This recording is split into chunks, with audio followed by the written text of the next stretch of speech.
Hello, everybody, and welcome to another Senior Spotlight, and we're honored to be joined by Marissa Artz, infielder senior for the John Jay College softball team. And Marissa, 4 years in the books, or 3+ years. I know you didn't get to finish this past year, but in terms of your time at John Jay and playing softball for the Bloodhounds, what memories are you going to take away?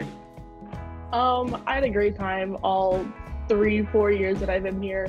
I've absolutely loved it. Like, we just came back from Florida. We had a great time, even though our season got cut, unfortunately. I've met my best friends while playing it. I would never trade it for the world. I would never give this up for anything. It's funny because everybody that I speak to, whenever I say what do they remember the most, they never, bring up a game or maybe a personal best, maybe you go 5 for 5 and hit 5 grand slams, who knows? That never comes to mind. It's usually just the friendships and the bonds too. So how have you grown as a person, and how have those friendships fostered you into the person that you are today? Oh, if you saw me freshman year, I was very shy and quiet, but coming out of this and graduating, the complete opposite. I'm very outspoken, and a lot of that has to do with my friends that I became friendly with, and they just brought the best out of me, and I'm so thankful for that. What are you going to remember about the coaching staff in particular? Oh, the coaching staff was great. Erin, our 2 assistant coaches, Inelza and Dylan, they worked hard with us. They pushed us to be our best, and they were there when times were really rough for some of us. So you're on track to graduate in May, an international criminal justice major. What are the plans after graduation, and obviously when this pandemic ends?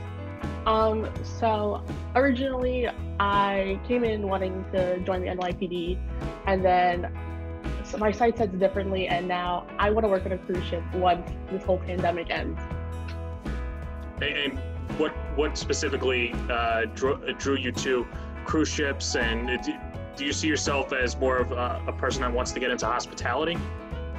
So how this came about is that my dad also works land-based for a cruise ship, and every summer we'd go on a cruise ship, and I fell in love with it. I fell in love with the people that worked and see the enjoyment that they get out of it. So when it was all over, I wanted to apply to work on their sports tech program, still having a passion for sports and everything, and then maybe do that for a few months, and then after move land-based and work for their security program. Okay. And then with that said, though, is there any preferred location you'd want to go to? Because when it comes to cruise ships, you're thinking, yeah, I could pick Bahamas, anywhere. South, where? I actually wanted to be based out of New Jersey. There's a cruise that leaves out of there, and it'd be really close to home for me, so I could still see some of my family on the off days. And oddly enough, my dad would be doing ship tours, and I can get to see him almost weekly. Growing up, especially with your dad and obviously the passion working in that industry, did you ever, what turned from international criminal justice to now wanting to move on to a cruise ship?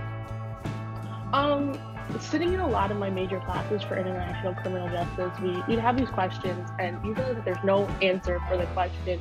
Like, I had a really big passion into human rights and activism for women and children, but you can have all this activism and there's no answer to it. And so then I thought, well, I could do sports, and then after I could still do a passion with my degree for security and do security protocols for onboard and situational security that way. All right. Well, Marissa, we thank you for the time, and I hope that I could see you when, the seas are, a lot calmer and this all ends. And actually, this is actually pretty cool. You're one of the student athletes that I hope I see in the professional world, because everyone else either wants to be a cop or in the FBI, and I don't want to get mixed into that. So thank you for the time and all that. No problem. Thank you so much.